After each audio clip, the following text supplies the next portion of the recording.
Hello everybody and welcome back to Odin's movie blog. I am the critic who is a cynic. Hope you're doing well, and today I'm going to be breaking down my most underrated films of 2018. So if you've already seen my previous videos, I've already listed my top 5 worst films of 2018, which got a lot of attention, and I also put my most overrated films of 2018 as well, which also got a huge reaction, both positive and negative. And now I'm going to do my most underrated films, and I just want to start off by explaining my process, how I chose these films, what I consider to be underrated, because a lot of people I feel haven't really been understanding. Even though I've been explaining my process of how I came to the decisions that I've made in previous films, in previous videos that I've made, it seems that people still don't understand quite where I'm coming from. So when I go see movies, I tend to see movies that I think I will enjoy, or films that I feel I need to see. Even if it's a film that I think I'm going to hate. For example, I'm going to see Captain Marvel next year. I'm going to see Episode 9 next year. Not because I necessarily want to, but because I want to be able to see for myself and come back to you guys. I'm also not going to be giving those studios the money. I'm going to be buying another ticket to something else. But that's another story for another day. But when it comes to this list in particular, to truly understand what I consider to be an underrated film, there are two criteria that I look for. One, and it can match any of these two. One is if the critics and audiences give it a very low rating. That's one. So obviously, being underrated, most of the time, that's the first thing that we think about are films that are very poorly panned, or are just attacked by critics, or even just hated by audiences, and yet there are certain films that maybe you as a person like that other people don't. I would consider that to be an underrated film, again, if it was me and it was the film that I personally liked. Another criteria that I have, though, a second way in which a film can be underrated, is if it doesn't do well at the box office. It's just not enough people see it. If people just have never even heard of a particular film, those are the films also that I would consider to be underrated as well, even though critic and audience ratings might be a little bit higher than on previous films. And you'll see that throughout. You'll see some movies on here that actually have good ratings all around. You'll see other movies that don't have good ratings. And anything that has a high rating on this list, the reason why it's on here is because I feel that it did not make the amount of money that it should have. And many of these, in many cases, probably most people did not see. It was a movie that very few people ended up watching in the first place. So starting off with my honorable mentions, the first one on that list is going to be Upgrade. Upgrade is a great film. It's one that I actually just saw this past week, and as you can see, got high ratings from critics and also from audience as well, but user ratings only about 4,000, and normally on a bigger film that people tend to go see, you'll see closer to 10, 20, 15, even 100,000 reviews, and this is the reason why I consider it to be underrated, is because not a lot of people seen it. Many of you probably have never even heard of this film, and yet it is awesome. It is totally kick-ass. It's set in this cyberpunk future where people can upgrade themselves with technological implants. There's a couple of people that put guns in their arms and are able to cock them just by bending their elbows, and it's just really, really cool. And the whole story sets around a guy whose wife is killed. He is paralyzed, and then he is promised by somebody the ability to receive an implant that's going to allow him to walk again, but also one that is going to help him to get revenge on the people that killed his family. And it's a story about AI and the risk of AI, and basically just, it's great. And the ending too is one that you don't really see coming. Most films, especially these days, tend to be films that you can easily see where it's going. You can predict how the ending is going to be. This one is one where you might know, and you might think you know where the film is going, but then it kind of turns itself on its head, and I really enjoy that. So if you've never seen this film, I recommend Upgrade. Go check it out. Definitely one of the most underrated films of 2018. Another one that I just finished a few minutes ago is Paddington 2. So I was very late to the Paddington train. I remember I saw the first Paddington maybe a year or so after it was first released. When I heard it was getting a sequel, I thought to myself, okay, well, the first one was nice. It was cute. It was a nice family film, but I don't really understand the love that this film seems to get, because it does, overall it does pretty well in certain markets. And yet, even with that being the case, this is a film that a lot of people still have not seen. So that's why it's also on my underrated list, because critics obviously love it. 215 critics, not one of them gave a negative review to this film. When you look at the audience score, 88% of audiences like this film, 4.3 out of 5. That's a very, very good score.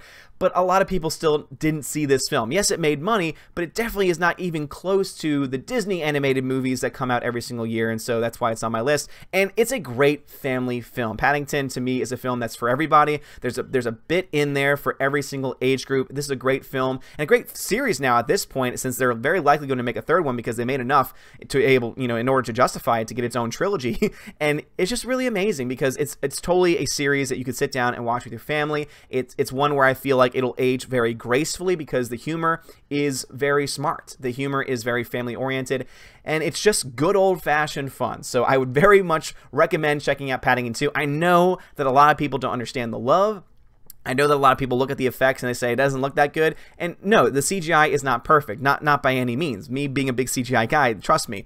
But because the film is what it is, and the way that they have this CGI creature interacting with the real world, it's done very well and it works. To me, as long as it can work within the frame of a story and not be totally distracting, then it's good, and that is exactly what Paddington 2 is. It's a very well done story, and I highly recommend watching it, so check it out if you haven't done so already. Again, many of you watching this probably have not seen it yet, which is why it's on this list. And then the last honorable mention I have is also another film that I saw this week, and that is Christopher Robin. This film got panned by several critics. See there, 72% of critics, overall liked it, but some of the negative reviews just really downplay and attack this film for almost being too positive. It's really insane to see some of the reviews of this film because it's a great film. It is fantastic. The CGI is wonderful. The fact that they make these they make the Winnie the Pooh characters look like stuffed animals, and they do it flawlessly. Like, really, they work so well in the real world. There's times when they're carrying these creatures throughout the real world,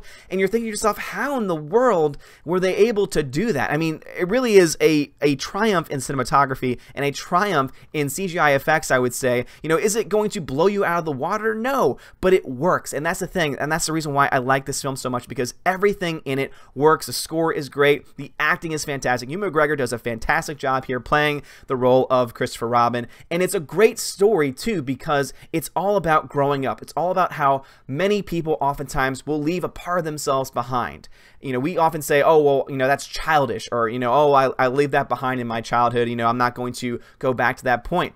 And this story reminds us, well, we oftentimes get so distracted by the things of this world. We oftentimes get so distracted that we forget the things that really matter, things that a childlike mind might be able to better understand. And so it's a really great commentary on that. It's a great commentary on family, and it is a great family film. This is a film that I could definitely watch again at some point, and it's a film that I can recommend to any person out there, no matter what your age is, no matter what type of films you tend to like. This film has a little bit for everybody, and it's fantastic. And to all the critics out there that downplayed this movie so much, that made the score 72%, the point that it's not even certified fresh by Rotten Tomatoes standards, to me shows that most of the critics working in Hollywood today have no heart whatsoever. I've mentioned this in a podcast I do for my patrons, for my people, supporters over at Patreon, that one of the things I look for in any given film is, does it have heart? This has heart in spades, and it's wonderful, and oh my goodness, all of the creatures are adorable, and I forgot just how adorable Eeyore and all of his negativity is, and me being a critic, it obviously made me feel very good.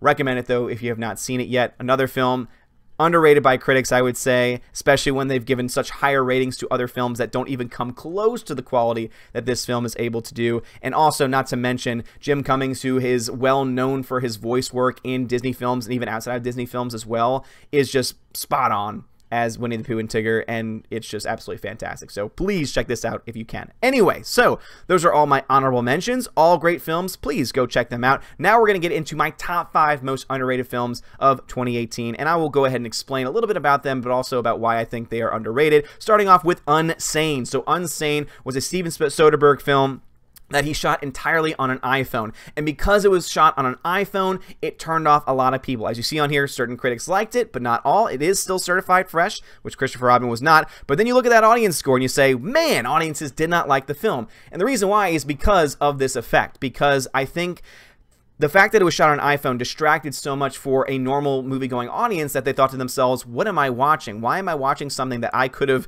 filmed myself? And many of them probably didn't even realize that it was shot on an iPhone, and they said, oh, why does it look so bad? But when you go in knowing how it's shot, when you go in knowing these certain, items to it, and also just the amount of work that it takes to be able to produce a film that is entirely shot on a tiny little phone camera, it's just truly amazing that they were able to do it.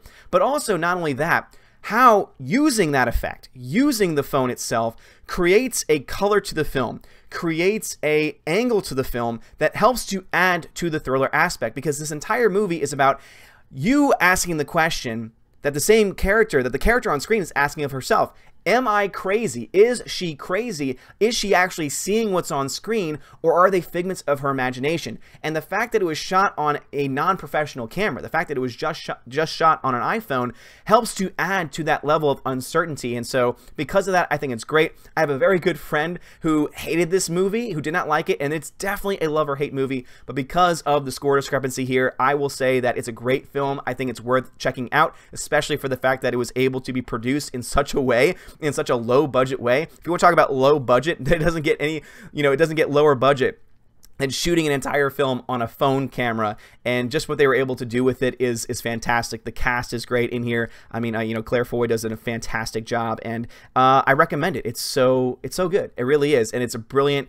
I think this is a type of film that could possibly easily be studied in the future because of the angles they're able to get, that the phone is able to provide, that a big camera would not be able to, but also just the look and feel of it as well, I think adds a lot to the story also. Coming in at number 4, this is a movie that got lambasted by critics, which was surprising because it was a strong female lead, and you think that they would, overall like that, but the reason why is because she was a mother, and she was trying to, get revenge for the death of her family, and of course we can't have that in Hollywood today. It didn't help either that this film came out around the same time that a shooting had happened, and obviously we know that when it comes to Hollywood, they tend to downplay a lot of those types of movies because they are politically biased. 12% of critics like this film, 15 fresh, 110 rotten, but most audiences tend to have liked it, over at 74%.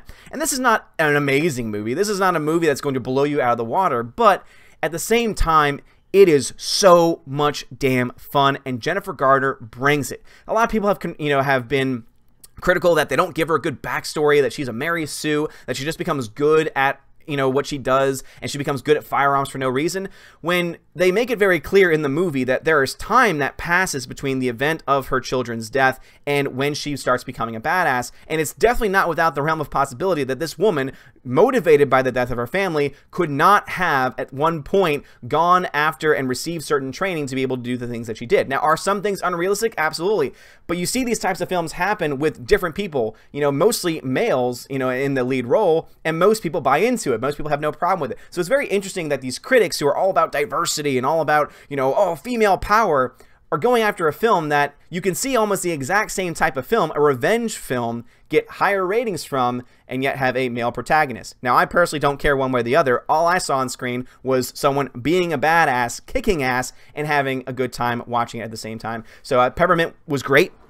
Thoroughly enjoyed it. Is it the best movie ever? No. But it's a damn good time, and Jennifer Garner, of course, is fantastic. And as it says there, the system failed, she won't. If you like revenge type films, you'll like this movie. Don't let the critics, convince you otherwise. They missed the ball and dropped the ball on this one because of their stupid identity politics. Coming in at number 3 is Chappaquiddick, and there is absolutely no other reason that this film did not get higher ratings, and this film is not being considered for, Oscar contention or the awards contention for any other reason other than the fact that this is about a Democrat. I'm sorry, but you can just take your political nonsense and shove it down your throat. That is the absolute sole reason why this film is not receiving the love that it should. This film has some of the best performances of the year by far, has great cinematography, can be slow at times, not the strongest as far as the storytelling goes, but still a good enough film where it should be on par with many other films that have come out this year that have had political bent to it. The difference here, though, is that this film does not really take a political side.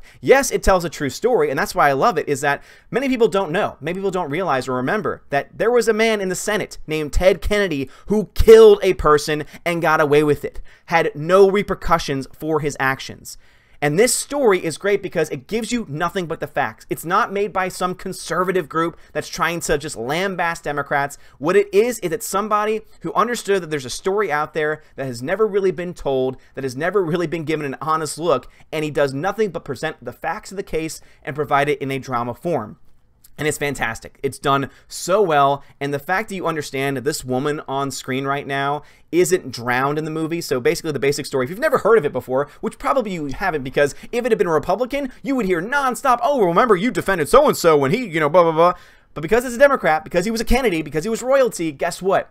Not so much. They're not going to talk about it as much. But the story is that Ted Kennedy was drunk, had been drinking, drove a car off a bridge, left the car, and did not report the incident because he was driving with her in the car and left it for 8+ hours before anyone knew anything that had happened, before he had told anyone about it. During that time, she was still alive. She was in the car, did not drown because the car did not go all the way into the water. She survived by breathing in an air pocket and suffocated when the air pocket ran out, meaning that she could be alive to this day.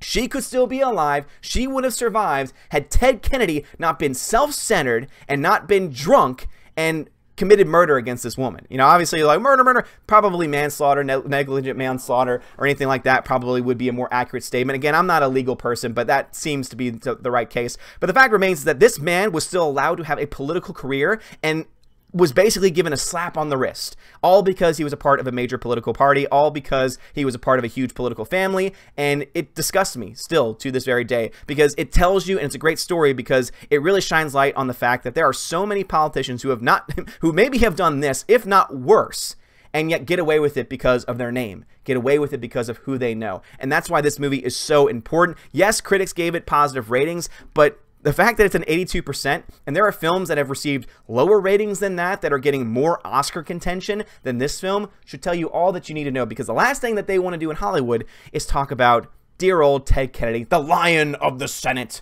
who killed a person. Let's just be honest for that. All right. Anyway, coming in at number 2. Sorry, got to get off my high horse on that one. Coming in at number 2, Leave No Trace, 100%. How is this underrated, Odin? How?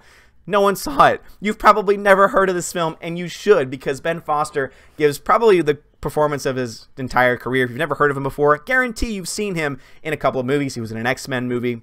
He was in the remake of 310 to Yuma. He's been in plenty of things, and this one is definitely his most powerful to date. It's a great story about the bond between a father and a daughter. It makes you want to go camping because basically the father and daughter live off the grid, and he's raised her off the grid, and so they're, you know, having to learn how to get their own food, live off the land, that type of thing. And eventually, of course, they're found out, they're discovered, she's taken away from him, and obviously, tension is going to ensue between the two because she has not been given what many deem to be a normal life, even though both of them are happy together. Obviously, there are many different opinions you could have about this situation, but nothing can deny the fact that the relationship between them is authentic. You believe that these two people are actually related, that he is the father of this young actress who is just phenomenal as well, gives a great performance.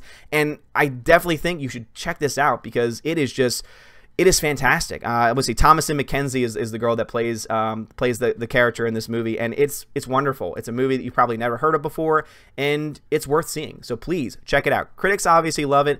Audiences like it as well. But if you haven't seen it, please watch it because it's great, and it needs to be seen by more people. And once again, another film not really getting Oscar contention, awards contention, because people would rather focus on identity politics. And obviously what we got a white man and a white girl. Oh, we can't find room at the Oscars for that because that's just too white. Let's just be honest for a second. Again, I'm never going to BS you guys. I'm never going to make up excuses. I'm always going to tell it like it is. Some people like it, some people don't. But if you're trying to tell me that a film that's got 100% from critics, that is just a great and wonderfully crafted film, isn't getting contention because it doesn't fit the identity politics of Hollywood today, then you obviously have no idea what's going on. All right, anyway, the last movie on my list is a movie that might surprise a few people and also will definitely make critics, professional critics mad.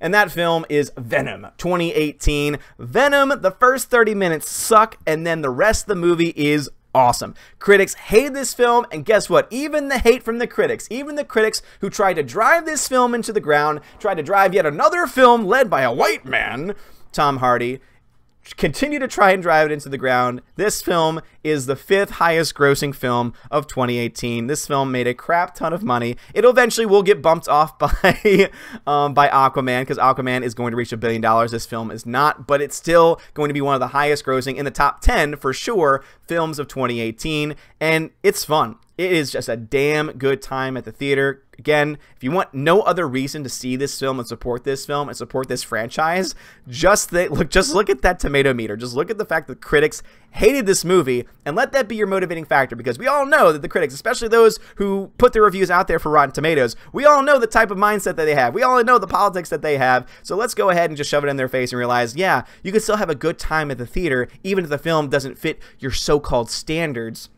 Because let's just be honest, it's not political enough for them, because once it's political, then they'll love it. Now, I'm not saying that it's always got to be the case, because there obviously are films that I've mentioned here that did get good ratings, like Upgrade, Paddington 2, Christopher Robin, that don't have that identity politics within the film. But at the same time, too, when you see this kind of hate for this type of movie, but then you see the opposite love for other movies that have just as many flaws, like, for example, Black Panther, you start to understand that there are definitely some biases that exist, even though they try and act like there aren't any. Anyway, guys, what are y'all's thoughts on this? Do you think that these are underrated movies? Have you heard of any of these movies? If you haven't, I think I've made my point. But if you have, let me know your thoughts. Do you think they're also underrated? Did you like them? Please let me know in the comments below. I know this was another long video. My top 10 video is going to be coming out very, very soon, possibly today, possibly tomorrow. My list is almost finalized. There was one last movie that I wanted to see, and now at this point, it's all about trying to put it together. I'm going to try and make it a little bit more crisp and to the point than these other videos have been. I know some people love when I go on tangents, other people hate it when I go on tangents, so I'm going to try and make a little bit more effort into that top 10 best movies of 2018 video, since obviously I think it's a big deal. Anyway, love to hear your thoughts in the comments below. If you like this video, smash the like button, give me a subscribe, it helps me out a lot. You're all amazing and beautiful people. Have a great day, and as always, God bless and Happy New Year.